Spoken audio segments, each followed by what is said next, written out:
Hey everyone, how's it going? Welcome back to another video here. So here's my spoiler review for episode 2. So that's right, this will contain spoilers for episode 2 of House of the Dragon.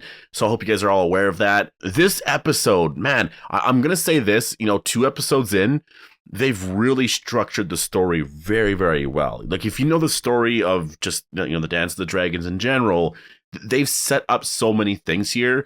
Episode 1, I think, did a good job setting up some of the drama within, the in-house stuff with, the Targaryen family. Episode 2 set up a lot of stuff where, you can see where the conflicts are going to arise within a lot of the people within the small council and whatnot, but you really get some of the Valerian issues here, and it's really exciting because you can see, towards the end, there's some stuff with Daemon there that I want to talk about in here. I'm also going to really focus on that, the stepping stone battle or war. I want to focus on that here in, I guess my episode 3 trailer breakdown, which is coming out right after this video. So if you are new here and you want weekly House of the Dragon content, then make sure to be a subscriber. I'm going to be doing a video tomorrow on House of the Dragons as well. I'm going to be talking a lot about episode 3, and as well as, I guess, some stuff on episode 2 and whatnot throughout the week, just sort of explaining some stuff and talking about certain things. But yeah, I want to start talking about where I think they're going to go here by the season 1 finale, because if you notice, they are jumping around in time quite a bit here, right? Now, the first thing, obviously, that you would notice is that they actually had a really, the intro was really cool, right?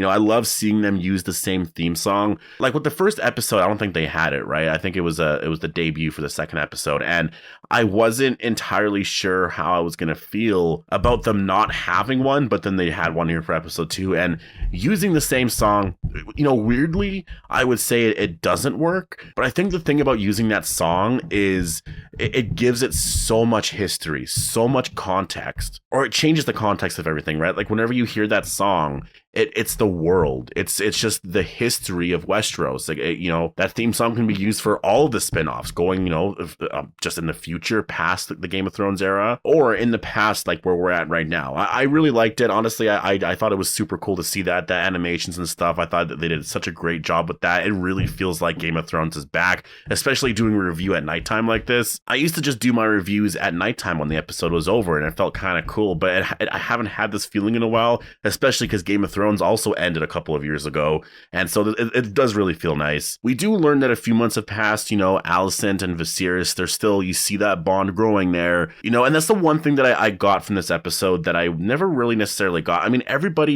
Every character has their own mission, right? Like some characters have their own intentions here, and I never saw it coming with Alicent and I guess the Hightower family. Like obviously I know what happens, but like it's interesting when you're watching this episode, there's no hint really at all that Otto Hightower was wanting Alicent to marry the king. Like you would get things here and there, like you would just kind of hear things of him just saying like, well, you should go and visit him, this and that, but it wasn't so direct. It wasn't so like this was going to happen, and I think they did that intentionally because obviously the reveal later on at the end of the episode, but we'll talk about that right away. Corlys Velaryon, this guy is becoming one of my favorite characters. I would say so far my favorite's Daemon, just because he just looks really cool, and I love the fact that he has the dragon and whatnot. I thought that showdown there at Dragonstone was super cool, but Corlys, man, this guy is such a great character on this show. He does warn Viserys of this war, and after the death of Aemma, it's been a few months, but their enemies are starting to see the crown as being very, very weak. And, like even Viserys mentions at one point in the episode to Rhaenyra, like, you're my only heir. Like, you're the only heir to the crown. Like, if you're gone,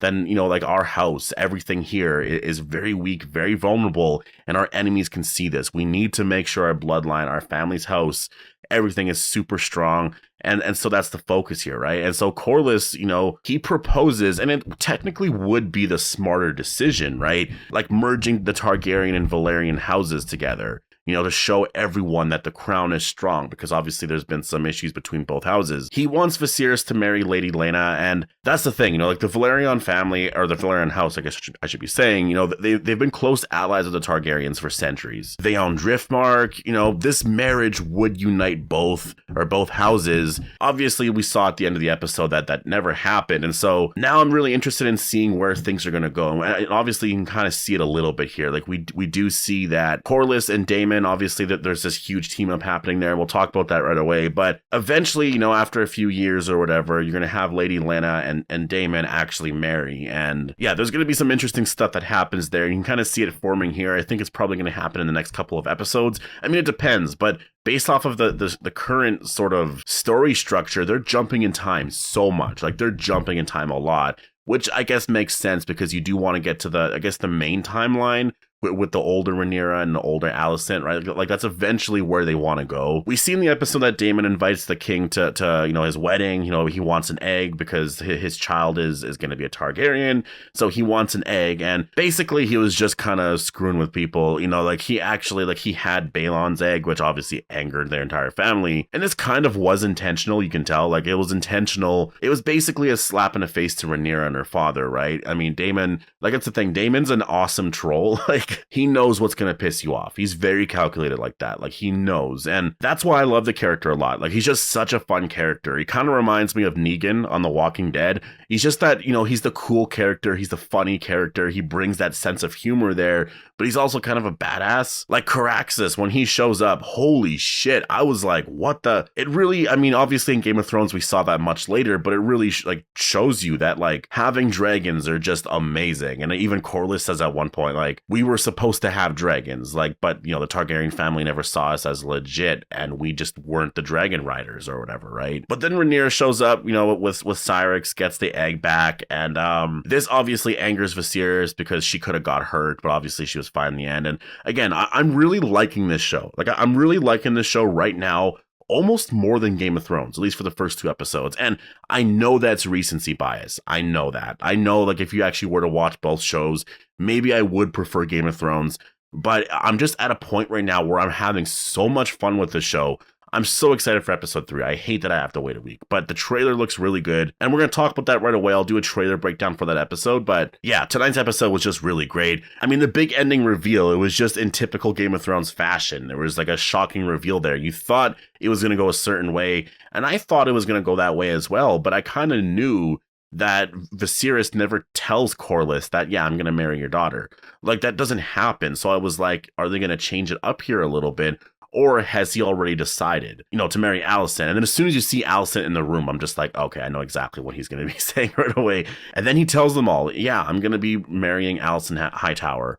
And Otto Hightower obviously seems super happy. That was so calculated by him. You know, everything worked out in his favor. Corlys was pissed off. Like, he was so pissed off. And I don't know if that, you know, I mean, obviously it wasn't smart. He owns like half the ships basically. And he just, I mean, obviously Viserys choosing Alicent pissed him off, pissed Rhaenyra off. This is one of those moves that is, like, again, in typical Game of Thrones fashion, that really is going to really mess some stuff up here. And then obviously in the end, we do see Corlys and Daemon teaming up. And I mean, yeah, obviously that was just bound to happen. And so, you know, with this episode, again, I feel like it really structured a lot of stuff here with all the characters, really built the timeline out here to the point where I think a lot of fans of, you know, the series that don't really necessarily know the history and whatnot of the books, I actually think you can kind of understand where everyone's heads are at and stuff. And I think you can sort of give predictions on, like, oh, this is going to go here, this is going to go here. I mean, I think they did just like such an excellent job with this. Episode 3, like I said, looks really exciting. Like, they do jump forward. I'm guessing it's going to be about almost 2 years, 1.5 to 2 years. It's something around there because it seems like Alicent and Viserys have a child, Aegon, who is going to be the new heir. And so what's happening there? We do see some stuff with Daemon and actual fighting at the Stepping Stones. And yeah, I'll break down exactly what's happening there and whatnot in my episode 3 trailer. But yeah, like I said, really phenomenal episode. Really enjoyed this. So like I said, if you are new here and you want more Game of Thrones content like this, House of the Dragon content, then make sure to hit subscribe. But definitely post all your thoughts down below on episode 2. What did you think? What are your predictions for episode 3? Hope you guys all enjoyed the video, and I'll see you guys in the next one.